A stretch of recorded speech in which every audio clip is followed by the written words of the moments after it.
Bonjour tout le monde, c'est une nouvelle série de vidéos. Aujourd'hui, on attaque avec un nouveau format, du coup, où on va définir certaines notions maritimes, certaines notions du vocabulaire voilà, maritime qu'il faut connaître, notamment parce que vous êtes plusieurs à m'avoir posé des questions quand vous révisez votre permis.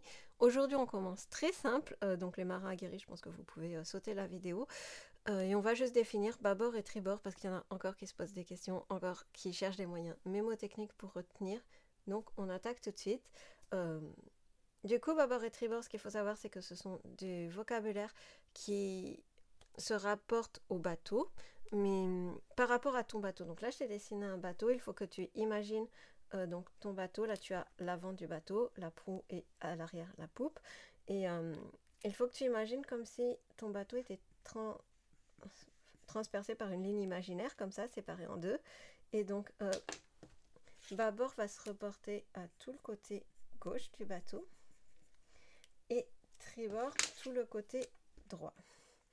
Ce qu'il faut savoir, c'est que on définit ceci en fonction de quand on regarde à l'avant du bateau. Donc si tu es placé là, voilà, toi tu es placé là, tu regardes dans cette direction. Bâbord va être la partie gauche du bateau et tribord va être la partie droite du bateau. Évidemment, ce qu'il faut savoir, c'est que bâbord et tribord ne changent pas.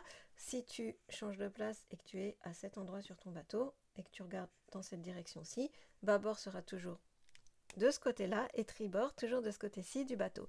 Donc, bâbord et tribord sont définis par rapport à ton bateau qui est ton point de référence et pas par rapport à la personne, ce qui permet de bien se comprendre quand, par exemple, ton équipier qui est à l'autre bout du bateau te parle et te dit voilà de lui passer je sais pas un bout ou la clé de winch qui est à bâbord ou voilà, ou de virer de cap à bâbord. Au moins tu sais ce qu'il faut faire et vous n'êtes pas dans un quiproquo à vous dire ah mais non à ta droite, non à ma droite à moi, non à ta gauche. Donc voilà, donc déjà ce que je peux te dire c'est ça, c'est pas plus compliqué. euh, sur le bateau, il faut vraiment oublier toutes les notions de droite et de gauche. Maintenant, on va effectivement voir des petits moyens mémotechniques pour bâbord et tribord. Un moyen mémotechnique que tu connais certainement et dont tu as sûrement entendu parler, c'est de te référer au mot batterie et de couper ce mot en deux au niveau du T. Ouh là là, j'ai écrit mal. Et tu verras évidemment que le bas de batterie est à la gauche du mot et que du coup, on retrouve ce même vocable bas au début du mot bâbord, donc bas de batterie à bâbord, et la fin du mot batterie. En vrai, en français, quand on parle vite, on dit tri, on dit pas batterie, donc tu entends bien la consonance un petit peu tri, que l'on retrouve là aussi, évidemment, à tribord du mot, et bas, dans le mot batterie, bas est à gauche et tri est à droite. Ça te permet déjà d'avoir un premier moyen mémotechnique. Si tu tiens absolument à te référer aux mots gauche et droite, même si moi, mon conseil, c'est d'oublier ces mots. Dès que tu es à bord d'un bateau, tu oublies.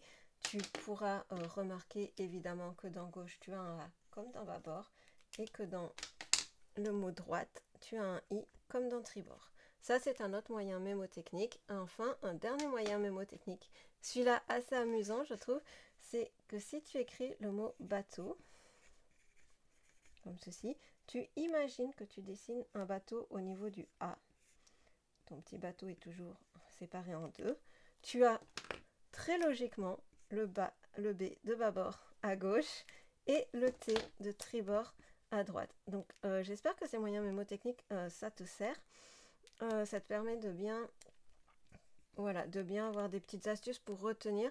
Moi, c'est vraiment quelque chose que je n'utilise pas tellement, les moyens mémotechniques, parce que, en fait, quand j'apprends quelque chose, je visualise plutôt directement le croquis, mais je sais que certains ont besoin de ces choses-là, donc voilà. Qu'est-ce que je peux te dire d'autre? Il n'y a pas grand-chose à dire, j'espère que tu comprends la notion, surtout, voilà, vraiment ce que je veux te faire passer, c'est vraiment d'oublier les notions de droite et gauche et vraiment de commencer à parler en bâbord et tribord, que ce soit pour te passer des objets sur le bateau, pour donner une indication de cap, de direction, c'est vraiment fondamental et surtout on va en avoir besoin dès qu'on va faire la série de vidéos autour des balises. C'est pour ça que je te définis ces mots en premier.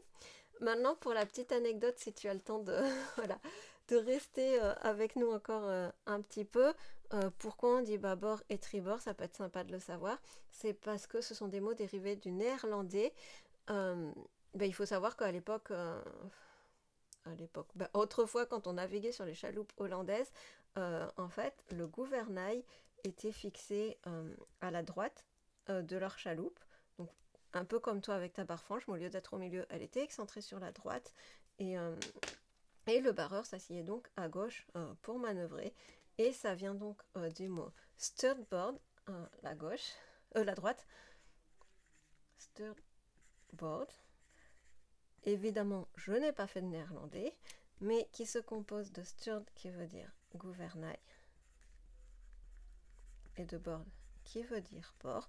Donc la droite était le côté du gouvernail qui, évidemment, quand c'est passé dans la langue française, a dérivé en tribord. Et la gauche, en néerlandais, se disait backboard, qui back, que j'écris mal, était le dos, et board, toujours le bord. Puisque quand on barrait, on se mettait du côté gauche, on était donc en position dos à ce côté-là du bateau, donc backboard, dos au bord. Voilà, c'est juste pour la petite anecdote, ça va pas changer ta vie, mais c'est toujours sympa de savoir d'où viennent les mots pour notre culture générale et personnelle.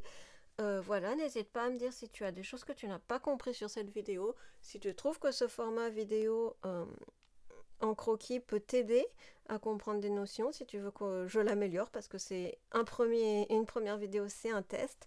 N'hésite pas à me dire tout ça en commentaire et on continue très bientôt avec de nouvelles vidéos autour du vocabulaire maritime. À très vite!